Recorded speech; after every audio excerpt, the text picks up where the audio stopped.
Demak, biz boshladik. Birinchi, demak, tips for speaking. Speakingga umuman sizga kerak bo'ladigan maslahatlarga to'xtalib o'tamiz. Tips for speaking.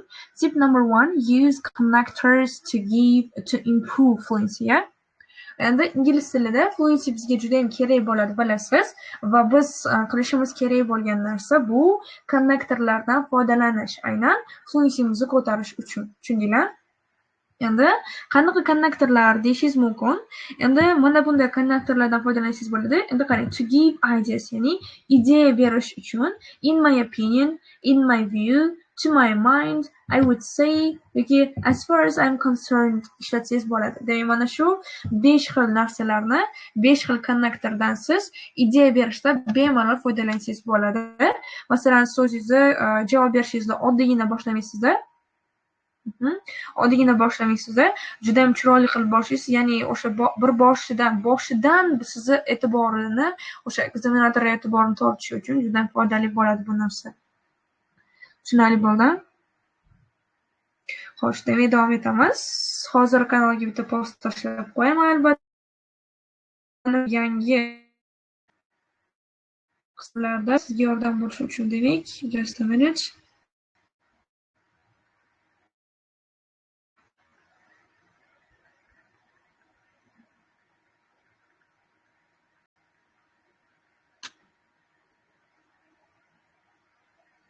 Mana shu postdagida savollaringizni qoldirasiz, okay? Xo'sh, demak, to give ideas, in my opinion, in my view, to my mind, I would say, as far as I'm concerned, ideya berayotganingizda shulardan foydalanasiz. To add ideas, endi ideya qo'shayotganda qaysidan foydalansa bo'ladi? On top of that, also dan foydalansa bo'ladi. What's more, yeah, I'd also add that. Bunda to add ideas, ya'ni ideya qo'shmoqchi bo'lganingizda siz mana shulardan bemalol foydalansangiz bo'lar ekan. Yozib olishingiz ham bo'ladi, xohlasangiz. Ertaga demak darsimiz tashlab berilganda bemalol ko'rib, bilingizni mustahkamlab ketishingiz mumkin. Keyingisi, to contrast ideas. Ideyalaringizni kontrast qilish uchun qanaqa konnektorlardan foydalansangiz bo'ladi? Birinchisi but, juda ham keng tarqalgan va aktualning o'zi but, demak lekin degani. However, bu ham shunga qaramasdan, that said, bu ham zo'r kontrast qilish uchun mind you ni bersa bo'ladi. At the same time, bu ham juda aktualni, juda ko'p ishlatiladi. Whilst, that's true, yeah. Demak, bu ham juda aktualni bo'lgan paraphrase emas, konnektorlardan bittasi o'sha ideyalaringizni kontrast qilish uchun. Tushunarli bo'ldi? Xo'sh, endi keyingi qismga qaraymiz. Tip number 2. Birinchi qism demak, o'sha konnektorlardan foydalanish edi, fluencyni ko'tarib yuborish uchun. Ikkinchisi esa use some complex grammar. Endi biroz o'sha qiyin grammatika turlaridan foydalanishingizni demak maslahat bergan bo'lardim, chunki bu narsa ham aynan ingliz tilini bilish darajangizni ko'rsatib beradi va o'sha ekzaminatorga sizni darajangiz zo'rligini bildiradi. O'zi bilasiz, bir tarafdan biz javob berayotganimizda albatta grammatikamiz orqali ham bizni darajamiz baholanadi. Ayniqsa grammatical range baholanadi. Shuni siz o'sha grammatikalarni, qiyin grammatika turlarini qo'llash orqali bemalol bersangiz bo'lar ekan demak. Tushunarli bo'ldi? Keyingisi demak to use some complex grammar. Qiyinroq o'sha murakkab grammatika turlaridan foydalaning. Masalan, clauselardan foydalanish mumkin, yoki tenses, zamonlardan foydalanish mumkin, complex tenses, qiyinroq zamonlardan, masalan, perfect, yeah, conditionals va conditionallardan foydalanishingiz bo'ladi. Bular sizni darajangiz, balingiz yuqoriligini, ingliz tili darajangiz yuqoriligini ko'rsatib beradigan narsalardan hisoblanar ekan. Xo'sh, davom etamiz va keyingi qismida present perfect continuous. Nimaga bu yerda present perfect continuous yozib qo'yganman? Nima deb o'ylaysiz? Ko'p savollarda masalan present perfect continuous bilan javob berish juda ham sizga yaxshi ball olib kelib beradi. O'tgan darsimizda ham tushuntirib bergandim. Esingizda bo'lsa, present perfect continuous bilan javob berish va xo'sh, sal kattalashtirib oldim ekranda yaxshi ko'rinishi uchun. O'tgan darsimizda shu narsaga to'xtalganda esingizladami? Masalan, ikkita versiya bilan javob bersa bo'ladi. Where do you live? Qayerda yashaysan degan savolga. Birinchi versiya I live in Spain, ya'ni Ispaniyada yashayman deb. yoki versiya 2 I live in Spain. I have been living here for 2 years now. Ya'ni men hozir u yerga 2 yildan beri yashayapman deb javob beryapmiz. Endi siz qaysi versiyada javob bergan bo'lardingiz? Kommentariyada yozingchi. Oddiygina present simpledami yoki umumiy qilib aytganda ikkinchi versiyadami yoki perfect zamonlarni ishlatish orqalimi?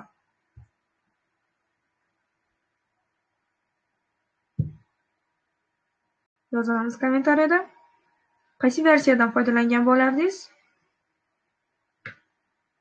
Ikkinchi. Albatta, ko'pchilik ikkinchi versiyadan foydalanadi.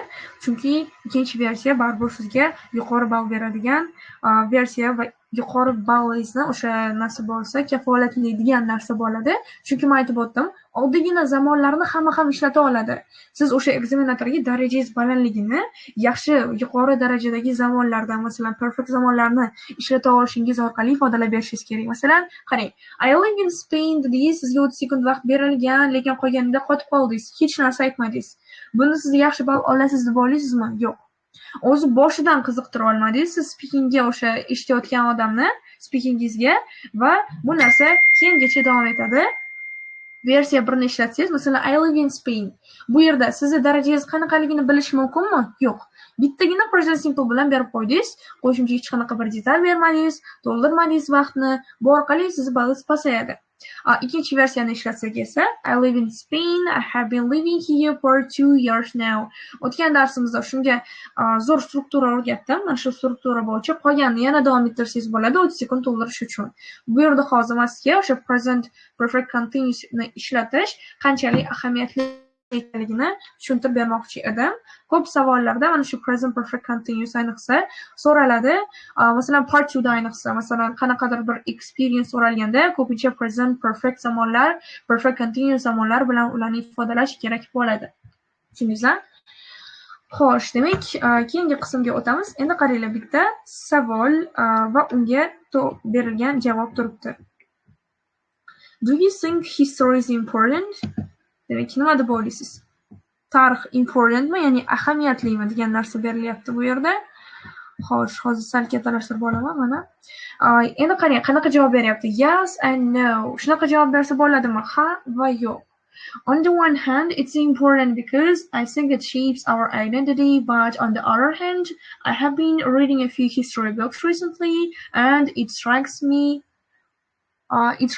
that history has a habit of repeating itself. It seems me we never learn. Yeah? Bu yerda endi nima deyapti? Ha va yo'q. On the one hand, ya'ni bir tarafdan u ahamiyatli, chunki u bizni identity, ya'ni o'sha identity endi o'zbek tilida o'sha masalan xo'sh o'zligimizga ma'no oladigan bo'lsa ham shape qilib beradi va boshqa tarafdan on the other hand ikkinchi tarafdan u biz ya'ni mana shu yaqin orada yaqin orada bir nechta historical mana shu demak tarixiy kitoblarni o'qiyapman va u meni strike qildiki, ya'ni nimaga that history has a habit of repeating itself. It seems we never learn. Ya'ni historyni, tarixni shunaqa bir habiti borki, o'zini qaytaradigan. Masalan, tarixchilar bormi oramizda? Shuni bilasizlarmi? Rostdan ham o'zini takrorlaydigan habiti bor tarixni. Bilamiz shu narsani. Va mana shu narsaga urg'u berilyapti bu yerda. Historyni o'zini takrorlaydigan habiti bor. It seems we never learn. Demak, bu tuyuladiki, biz uni hech qachon o'rgana olmaymiz degan ma'no ketyapti. Demak, nimaga ha yoki yo'q degan narsasi. Endi mana bu yerda recently da sal xato ketibdi, to'g'rilab qo'yaman. Just a minute.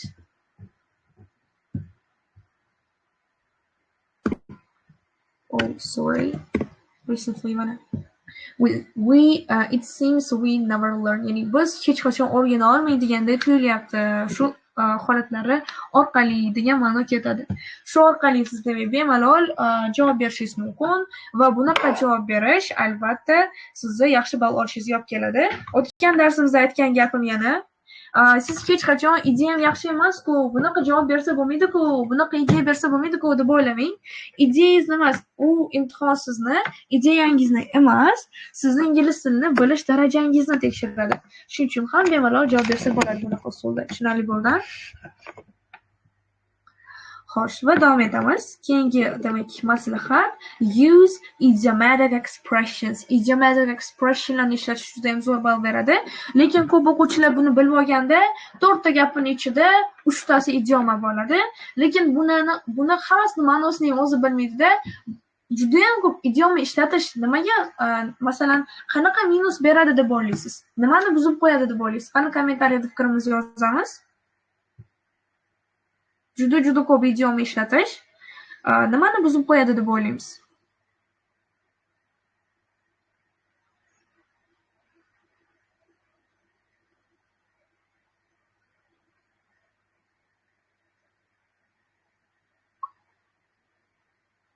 Nimani buzib qo'yadi? Fluencyni buzib qo'yadi. Xo'p. Ma'nosi gapni, xo'sh. Ma'noni. Eng katta narsa ma'no fluency mavzu bo'lishi mumkin-ku, lekin juda ham katta ma'no. Bu yerda ko'pchilik to'g'ri ishlatsa ham nimani buzib qo'yadi bilasizmi? Gapimizni naturalligini buzib qo'yadi. Ya'ni speakingizni naturalligini buzib qo'yadi. Tushundingizmi? Ya'ni nima deganim bu? Natural chiqmaydi-da, bunaqa orqali xuddi robotga o'rgatib qo'ygandek tabiiy chiqmaydi. Yes, tabiiylikni buzib qo'yadi. Siz 100 marta idioma ishlatingiz, masalan, o'zingizni o'zbek tilingizda ham har bitta gapingizda idioma ishlatingiz-ku, to'g'rimi? U ham ingliz tilida ham unaqa qilmaslik kerak. Shuning uchun har bitta partda javob berganingizda ko'pida bitta ishlatsangiz yetadi. Tushundingmi? Struktura zo'r chiqsa ham ma'no g'alatiroq bo'lib qoladi demoqchiman. Albatta, gapning ma'nosini buzib qo'yadi-da, g'alatiroq bo'lib qoladi, unnatural chiqib qoladi. Collocations, topic vocabulary, phrases bu yerda zo'r narsa. Shuni yozib olinglar. Demak, collocationlar, topic vocabulary va frazalardan foydalansanglar bemalol. Bu orqali idiomatic expressionlarni ishlatsanglar, zo'r chiqadi. Endi shu joyda bitta narsa, ko'pchilik o'quvchilar idiomatic expression ishlatish kerak ekan deb idiomalarni ishlatadi, lekin asosiysi idiomatic expressionlarni ishlatish emas, idiomatic language ishlatish. Tushundinglar? O'sha narsani tilingizga shunchalik beringlarki, siz u narsa idiomaligi ajralib turmasin, gapingizni o'ziga natural bo'lib qo'shilib ketsin. Tushundinglar? Endi bir ikkita idioma ko'ramiz. Yoki phrasal verblarni ham bersa bo'ladi deb aytdim. Endi bir ikkita idioma ko'ramiz. Masalan, birinchisi to chill out. To chill out degan so'zimiz demak relax degan ma'noni anglatar ekan. Ko'pchilik buni bilmasligi mumkin. Lekin esingizda qolsinki, to chill out degani to relax, ya'ni dam olmoq degani. Second to none degani the very best, ya'ni eng zo'ri degani. Qani shu ikkalasidan demak bittasiga gap tuzing. Xohlasangiz second to none, xohlasangiz to chill out. Qani yozamiz, gap tuzamiz kommentariyada.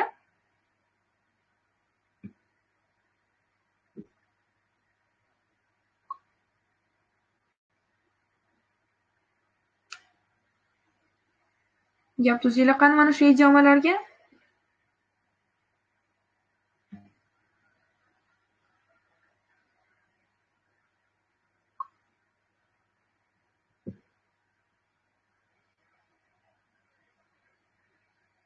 Qani kim birinchi tuzib bo'ladi?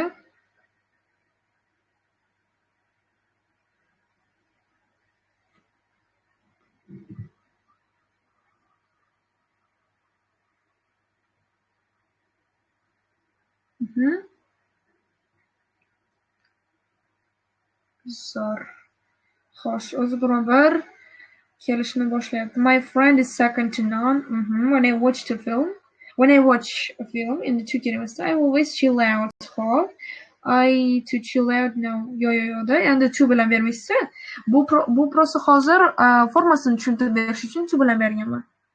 I have been relaxing tomorrow. Relax o'rniga to chill out ishlatingchi. I am today to relax. No. Men bugun dam olmoq deyapsiz-da bu yerda hozir. Men bugun dam olyapman degan ma'no bering. Zamonlarda moslashtirib. After exams, she chilled out. Yaxshi. You should chill out at this time. Bo'ladi.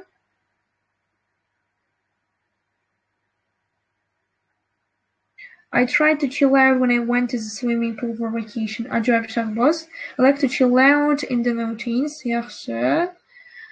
I'm at the moment school football second to none. Yo'q. Men hozirgi vaqtda maktab futboliman. Second to none eng zo'ri yo'qda, endi sal to'g'rilaymiz.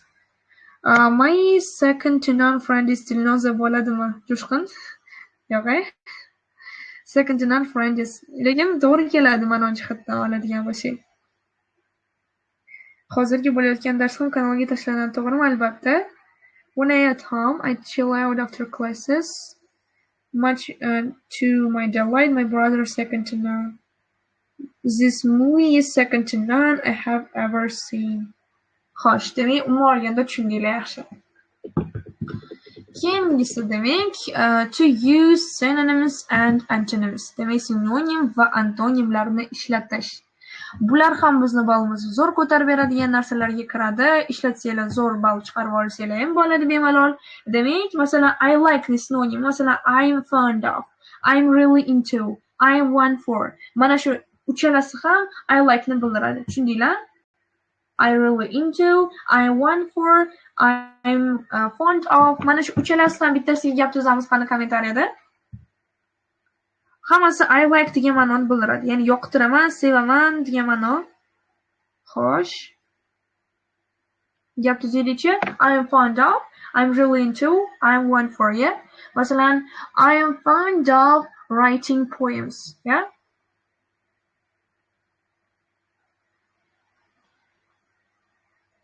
You second to none teacher, thank you very much.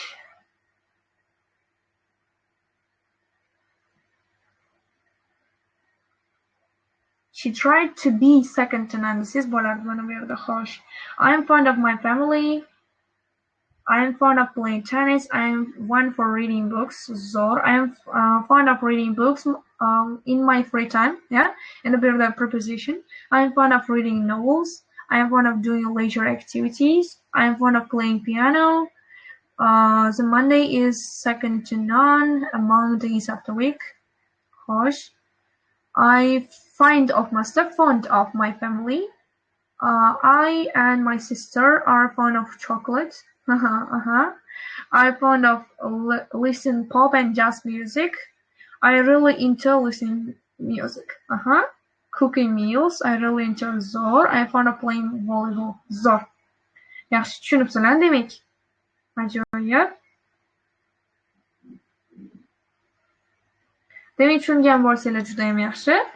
Endi I like shu bilan birga ketsa bo'lar ekan. Demak, juda ham zo'r.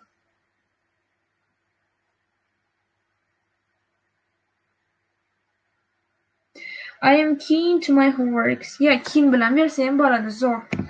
Demak, tushundinglar?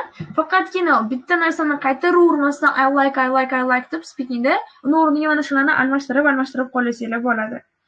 Xo'sh, demak, keyingi oxirgi tipga o'tamiz. 5-maslahat. Tip number 5. To add adverbs, ya'ni adverblarni qo'shish.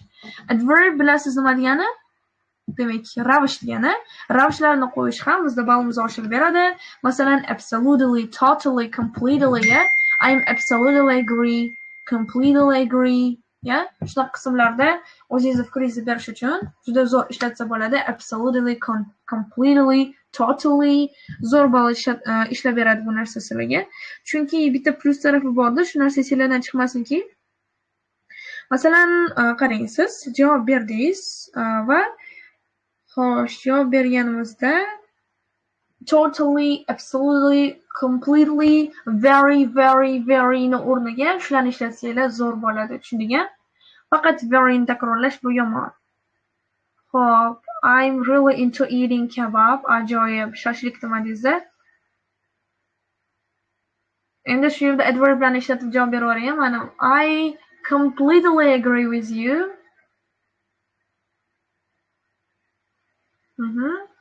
Ajoyib. Xo'sh, demak, o'zi ko'pchilik yaxshi tushunibdi. Demak, mana shu maslahat hech qachon esingizdan chiqmasin. Shularni bemalol ishlatib, yaxshi ballar olib chiqsa bo'lar ekan. Tushundinglar? Zo'r.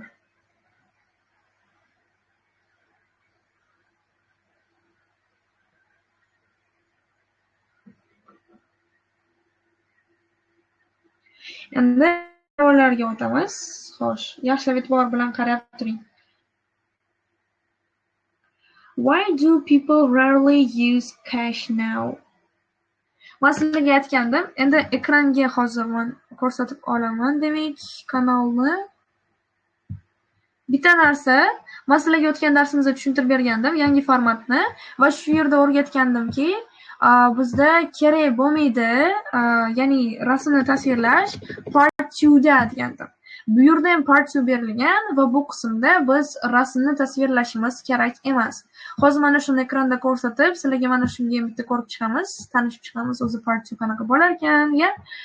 Xo'sh, demak, ekranga yaxshilab e'tibor berib qarab turing. Xo'p, ekran ko'rinyapti va mana shu yerda men sizlarga demak tushuntirib berishga harakat qilyapman. Yaxshilab qarab turing. Demak, bu yerda savollar berilgan. Birinchi savolimiz shundan iboratki, why do people rarely use cash now? Demak, savolni tarjima qilinglar kommentariyada, qani kim birinchi tarjima qiladi? Why do people rarely use cash now?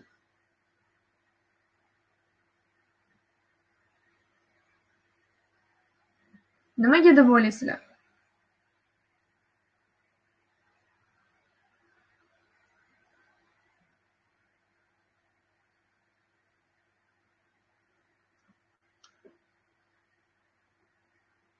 Nima uchun odamlar kamdan kam naqd pul ishlatishadi? Nimaga odamlar hozirda naqd pullardan foydalanishadi? Xo'sh, kimda yana qanaqa fikr bor? Nima uchun odamlar hozirda naqd puldan kam foydalanyapti? Yes. Why do people rarely use cash now? Nimaga hozir naqd puldan kam foydalanishyapti?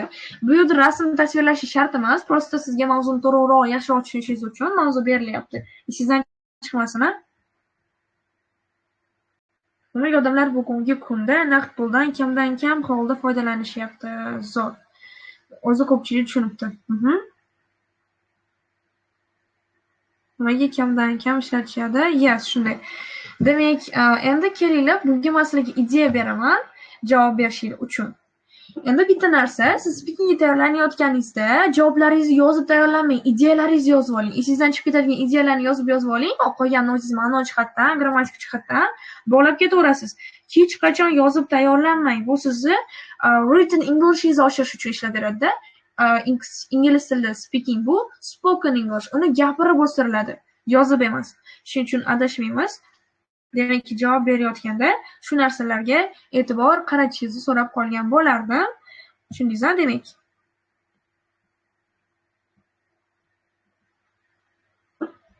Xo'sh, endi mana bu yerda hozir bir nechta nolani ko'ramiz. Qaranglar. Yaxshilab e'tibor berib turinglar. Ideya beraman. Nima uchun odamlar ko'p ishlatadi bu narsani? Birinchisida convenience bo'lishi mumkin. Convenience nima degani? Mana bu yerda yozyapman. Convenience bu qulaylik. Demak, qulayligi tufayli ko'pchilik odamlar ishlatishi mumkin. Xo'sh, ya'ni nima masalan? Ko'pchilik holatlarda convenience bo'lyapti bu yerda. Digital o'sha paymentlar, credit, debit card, mobile wallet bular ko'proq convenient cash olib yurgandan ko'ra. Tushundingiz-a? Ya'ni bular ko'proq masalan cards qaranglar, convenience bo'ladi bu narsa. Endi tushuntirib beraman. Convenience, so just a minute.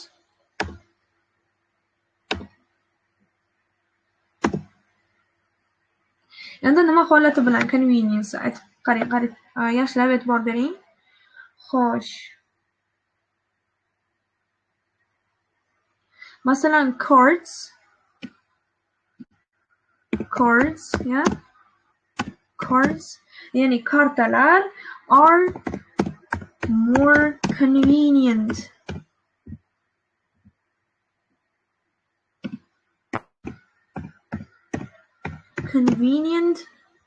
Cards are more convenient than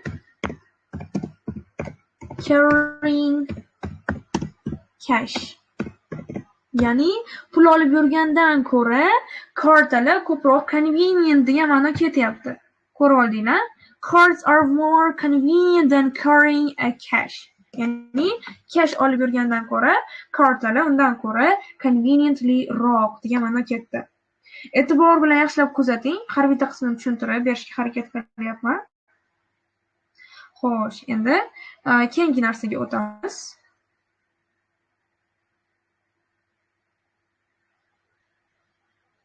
Qulaylik, yes, cozy deganimi yo'q. Cozy endi juda kichkinaroq qulaylik degani bu. Xo'sh, bu yerda ma'nomiz ko'proq bilasizmi nima ketyapti? Bu yerda ko'proq convenient degani qulay degani, ko'proq qulay undan ko'ra degan ma'no ketadi-da. Unchalik bir chuqurlashish shart emas. Shunchaki qulay degan ma'no ketyapti. Comfortable so'zga o'xshab ketadi. Ya, comfortable o'xshab ketadi, to'g'ri.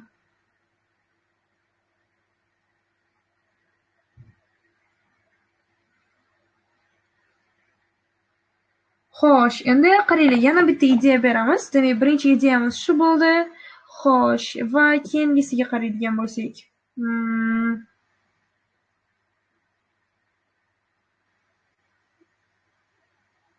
Endi keyingisi masalan risk of shu joyga yozamiz mana shu davomida. Keyingisi demak bizda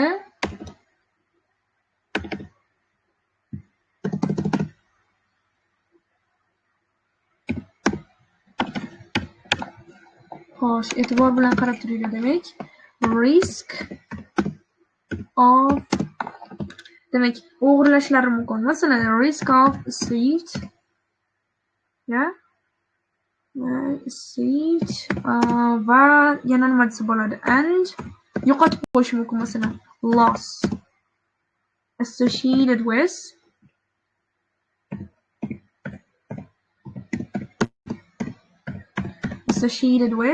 masalan carrying cash, carrying cash, o'sha pul olib yurish va unga bog'liq bo'lgan o'sha o'g'irliklar va ularni yo'qotib qo'yish mumkin bo'lishi mumkin va shu narsa bizning ikkinchi ideyamiz bo'ladi. Keling endi uchinchi ideya beramiz, ha? Uchinchi ideya, xo'sh. Keyingisi yana nima desa bo'ladi? Keyingisi masalan speed bo'lishi mumkin. Ular onlayn ko'proq olib yuriladi. Chunki ma'no jihatdan qaraydigan bo'lsanglar, masalan, u speed tezroq bo'ladi, faster ko'proq, ya? Faster, their speed desak bo'ladi. Chunki ularni birovdan kimdirga tezlik bilan pul bersangiz bo'ladi, o'tkazsangiz bo'ladi, ya? Va yana nima qilsa bo'ladi? Xo'sh. Va rewardlari bor. Rewards, ya'ni cashback beradi-ku masalan. Rewards, masalan cashback. Foizlar bo'ladi, kamroq foiz beradi, cashbacklar beradi. Shu orqali odamlarni qiziqtiryapti, cashbacklar bunga sabab bo'lishi mumkin va boshqa bir narsalar. Demak, mana shu narsalar juda ham katta foyda keltiradi. Shu narsaga demak, bularni birlashtirib bitta zo'r qilib javob tutsa bo'ladi. Birinchi savolimizga javobni bittada qoplaydigan narsa hisoblanar ekan. Tushundinglar demak? Mana shu kanalga tashlab qo'ydim. Yozayotganim ko'rilmasa, mana shu hozir postiga kommentariy yozyapsiz-ku. Demak, kommentariyda ko'rinyapti. Endi keling ikkinchi savolga o'tamiz. Ikkinchi savolda endi nimani ifodalab beryapti? Xo'sh. Ikkinchi savol. It's good to teach children to save money. Ya'ni bolalarga pulni tejash kerakligini o'rgatish yaxshimi? Xo'sh. Sizlar ideya beringlar chiqani? Har kim ideyasini ingliz tilida ozginagina, ya'ni qisqacha ifodalab beringlar. To'g'ri bitta gap javob berish shart emas. Ideya beringlar qani, kommentariyda yozamiz. Is it good to teach children to save money? Is it good to teach children to save money? Ya'ni bolalarni pul o'sha tejashga o'rgatish yaxshimi? Kommentariyda yozamiz. Ideya beringlar qani?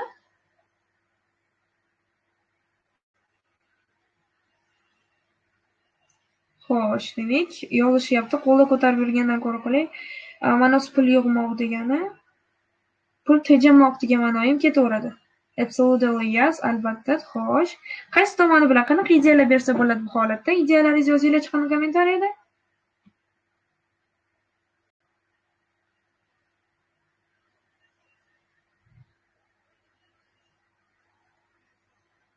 Because children feel them more responsible. Yeah, ko'proq responsible his qiladi o'zini. Xo'sh, yana nima holatlar bo'ladi? Kommentariyada yozinglar qani. Bolalarni save money qilishga demak o'rgatish yana qanaqa?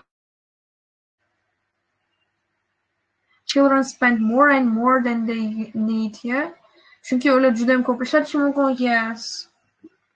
By the way, they learn how to arrange, xo'sh, prepare themselves for the future. How to send their salary in the future. How to use, how to use bo'ladi. Xo'sh, yes, of course, because people need more money and a good feel. Sal xato bo'lib qolibdi. Endi bu bo'yicha ideyalar ko'ramiz. Kelinglar, ideya. So, ideyalarni mana bu yangi bitta postchani tagida yozib yuboramiz. Xo'sh. Birinchisi financial responsibilityni o'rgata olasiz bolangizga bu orqali. Financial responsibility.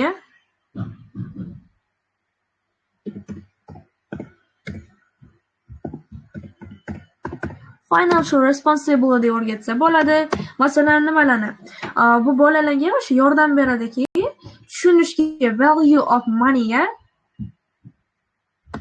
helps them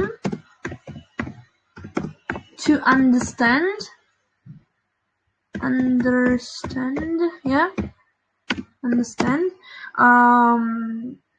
them to understand.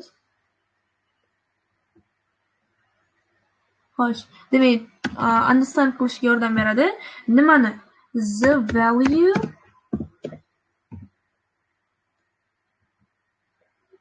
value of money, pulni qiymatini, valuesini tushuna oladi bola va manage qila oladi. Buni yana to'ldirsa bo'ladi. Xo'sh, keyin yana nima qilsa bo'ladi? Goal setting qilsa bo'ladi, goal setting. Bu orqali maqsadlar o'ziga qo'ysa bo'ladi, o'sha pulni invest qilish orqali, tejash orqali, to'g'rimi? Ya'ni o'sha achieving financial goals, yozamiz buni, achieving financial goals. Financial achieving goals. Va yana nimalarga yordam beradi? Xo'sh, va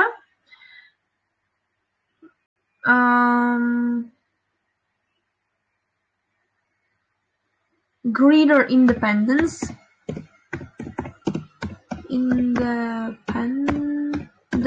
Keyinchalik o'zi bemalol ishlata oladida, chunki manage qilishni o'rgangan bo'ladi. Greater independence. Qaysi ichida future deb yozib qo'yaman? Kelajak uchun masalan. Future. Va yana nimaga yordam beradi?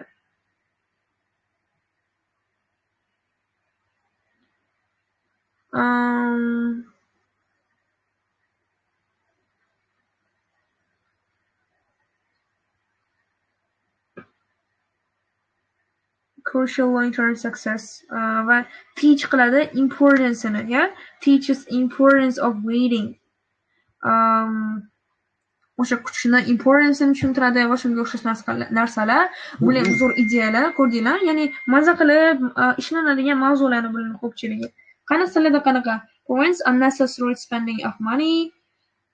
Bekorga ishlatmaydi demoqchisiz. Xo'p, solving problems with money and they want to own a lot of money.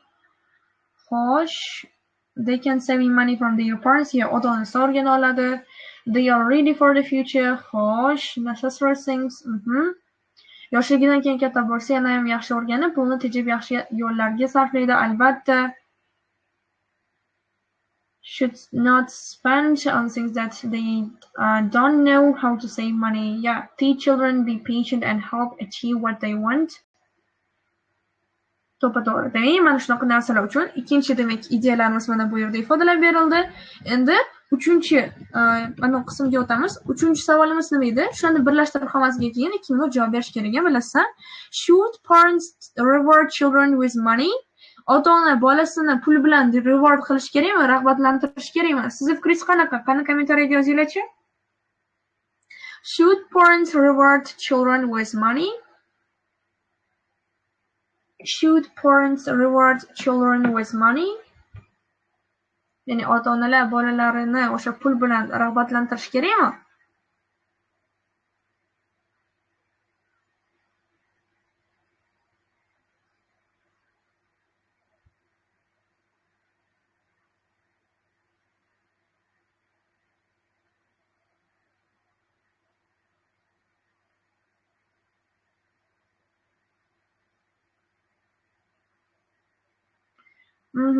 Bu yerda ko'proq men o'ylashimcha balanced approach kerak.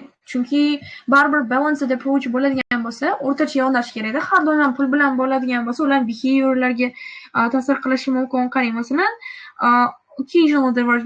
Use money as an occasional reward, not for every task or behavior. Ya, qanaqadir bir har qanday ishi uchun yoki behavior uchun emas, qanaqadir bir vaqt uchun reward qilish kerak bu narsani. Keyin masalan, bularni faqatgina pul emas, maqtash mumkin, qo'shimcha nimadirlarni berish mumkin, ya, responsibilitylarni o'rgatish mumkin. Masalan, o'sha pul bilan bog'liq bo'lgan o'sha budjet qilishni o'rgatish mumkin. Charitable givingni o'rgatish kerak, undan ko'ra o'sha pulni berib, keyin shunaqa qilamiz, charityga beramiz. Bolaga to'g'ri yo'l bilan o'rgatsa, zo'r o'rganadi. Shuni bersa ham to'g'ri yo'lga yo'naltirish kerak. Keyin va o'sha pulni, taskni, behaviorni, valuesini saqlash kerak. Hamma narsaga pul beraversa, u juda ham pulga reliance bo'lib, ya'ni taqib qoladida. Shuning uchun ham juda ham ko'p pulga o'rgatmaslik kerak. Xo'p, albatta, chunki katta bo'lsang, o'zing ishlab pul topsang, o'zing xohlagan narsani sotib olishing mumkin desaga. Ya'ni o'sha bersa ham hamma bir qilgan ishiga uni qilding, molodesman, senga pul. Buni qilding, molodesman, senga pulni bermas kerakda. Qanaqadir bir holatlarda berish kerak. Yes, of course, it's important to encourage them a little, even if not a lot, because they are interested, but not for usual things. Yeah, to'g'ri. In my opinion, because of your interests, hop, children to encourage them to work harder next time. Xo'p, encourage qilish kerak, keyinroq harder ishlash uchun deyapsiz, to'g'ri, lekin baribir balance bo'lish kerak o'rtasida, tushundingmi? Shu yerda aytsanglar bo'ladi, o'rtasida balance bo'lish kerak, qilsa bo'ladi, lekin shuni yaxshi tomonga yo'naltirish kerak degan narsa bo'ladi.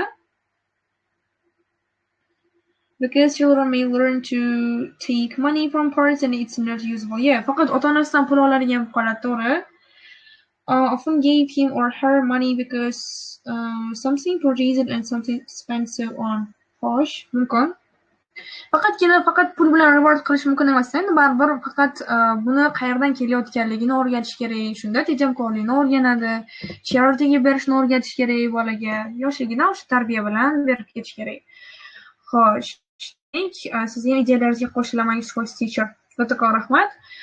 Endi ideyalarga keladigan bo'lsak, mana shu ideyalarni ishlatib, bitta to'liq gap bersanglar, bemalol siz o'sha yaxshi ball olib chiqa olasiz nasib bo'lsa, demak imtihonda ham. Endi kommentariyada yozinglar, tushunarli bo'ldimi? Ko'rdinglar, men tayyor javobni yozib olmayapman, ideyalarni yozyapman. Shularni bir-biriga bog'lab, o'zingiz erdek qilib, davom etib ketaverasiz, okay? Shu joygacha tushunarli bo'ldimi hammaga? Tez kommentariyaga yozamiz.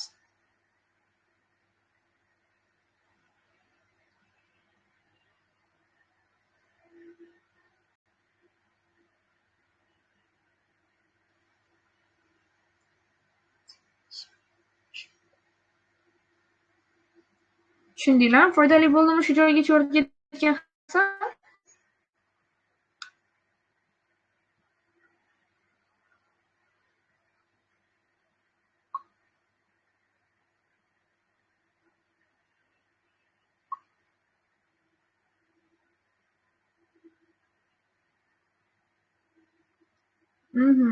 Albatta, zo'r.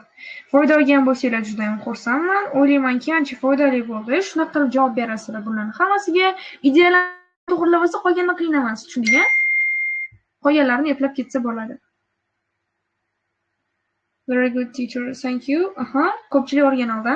Nima deb o'ylaysizlar? Bugun o'rgatgan narsalarim sizlarga foydali bo'ldimi? Kommentariyda fikrimizni yozamiz.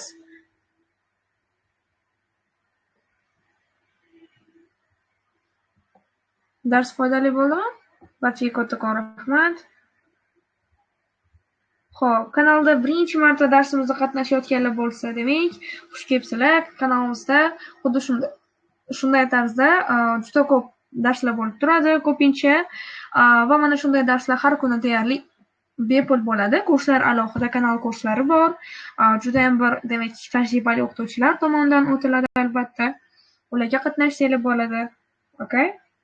Endi qachon bo'ladi? Ertaga bo'ladi. Barchaga kattakon rahmat. Yangi nimadir o'rgana olgan bo'lsanglar, speakingizni yaxshilash uchun kerakli narsalar bera olgan bo'lsam, juda ham xursandman. Sog' salomat bo'linglar. Xo'sh.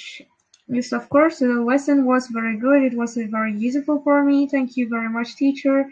Yes, of course, the lesson was very good. It was a very useful lesson for me. Thank you very much, teacher. May Allah increase your knowledge. Thank you very much. I'm really happy for this.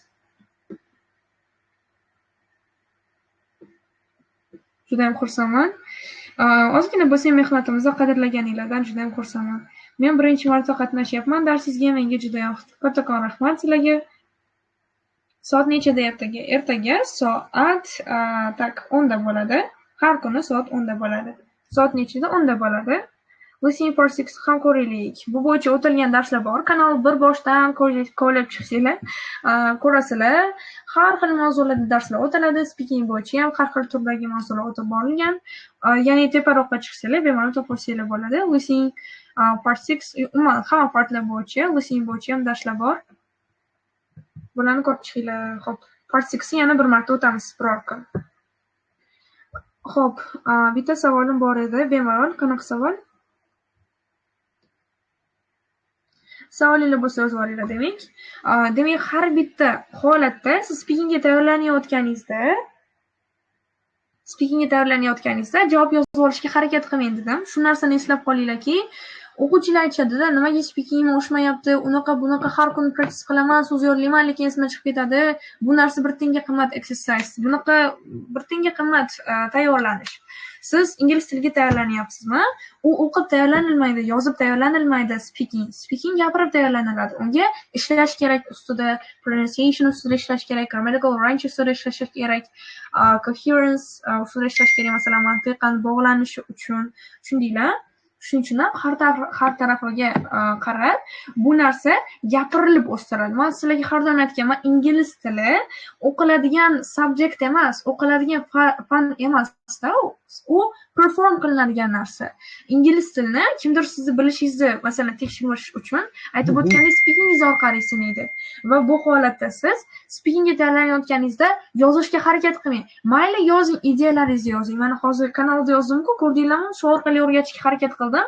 Javob to'liq yozilmagan, ideya ketyapti. Uni o'zim grammatical range orqali, demak, zo'r strukturalarga joylashtiraman-da. To'g'rilab ketaveraman. Demak, javob berib ketaveraman.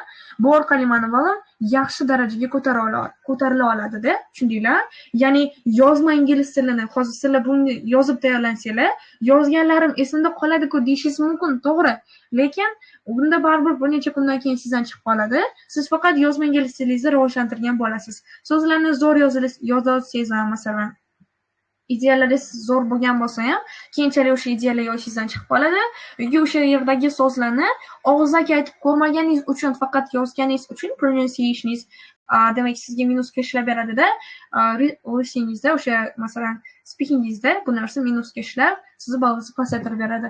Bu nafaqat saferda, balki oramizda IELTSga tayyorlanayotganlar uchun ham juda ham yaxshi maslahat. Sizlarga bitta maslahat, speakingni oshirish uchun, praktis qilish uchun bitta mavzuda topik oldinglarga va o'sha topik bo'yicha internetdan xohlasangiz, endi internetda yozsangiz birdaniga javob chiqarib beradi. Speakingda o'sha IELTSda o'quvchilar bergan javoblarni, uni darajasi qanaqa, to'g'rimi bilmaysizlar. Shuning uchun can you give me some ideas about masalan something, yeah? Shu bo'yicha menga birorta ideya bera olasanmi deb ChatGPT ga yozib olinglar. Sizlarga bir dunyo ChatGPT chiqarib beradi. Demak, ideyalar. va bu ideyalardan o'zingizga yoqqanini tanlab olasiz, separate qilib, ya'ni ajratib, keyin o'shanda ideyalarni yozib oling. Mana hozir kanalda men yozdim-ku, shunaqa qilib yozib olinglar daftaringizga. Keyin bu narsani telefoningizlarni har bittalarning telefoningizlar bor, yoqib rekordini aytib, demak ular bir-biriga aytinglarda, keyin o'chiramiz, daftarga yopib qo'yamiz. Oldingizga telefoningizni qo'yib rekordini eshiting, qayta-qayta. Bu orqali siz xatolaringizni topishni boshlaysiz. Mana bu yerda uni qoldirib ketibman-ku, preposition qolib ketibdi-ku. Mana bu yerda nimaga men he deganmanda, present simple bo'lsa ham fe'lni oxiriga s qo'shmaganman. Tushundinglar? O'zimiz to'g'rilashimiz juda ham katta plyusga ishlab beradi. Shuning uchun mana shu tomonlarda ishlasanglar, juda yaxshi foydalar olib kelaveradi bu narsalar. Tushundingmi? Xo'sh, demak, o'ylaymanki bu narsalar sizga tushunarli bo'ldi. Mana shu ustida ishlasanglar, darslarimizda mana shunaqa narsalarga ko'proq to'xtalib o'tib ketaylik. Bekordan-bekorga bermayapman. Foydali bo'lishi uchun albatta foyda bera oladi, ko'tarib bera oladigan texnika, ko'tarib bera oladigan narsa bu. Shuning uchun ham tavsiya qilyapman, bo'lmasa aytmasdim. Barchalarga kattakon rahmat. Barcha aytmoqchi bo'lgan narsalarim, o'rgatmoqchi bo'lgan narsalarim mana shular edi. Demak, keyingi darslarimizda ko'rishamiz. Dars bo'yicha demak to'liq gaplaringizni, o'sha fikrlaringizni yozib qoldirishga harakat qilinglar. Xo'p, speaking bo'yicha mo'q qilamizmi biz bilan? Albatta mo'q qilamiz hali albatta. Menga juda ham yoqdi. Rahmat sizga teacher Azim edi. Dars haqida fikrlaringizni yozib qoldirsanglar bo'ladi. Barchani fikrini albatta o'qib chiqaman. Barchalarga kattakon rahmat. Sog' salomat bo'linglar. Boshqa keyingi darslarimizda uchrashamiz. Xo'sh, demak, o'zi ko'pchilik bugun darsimizdan foyda olishdi. Sizga ham kattakon rahmat.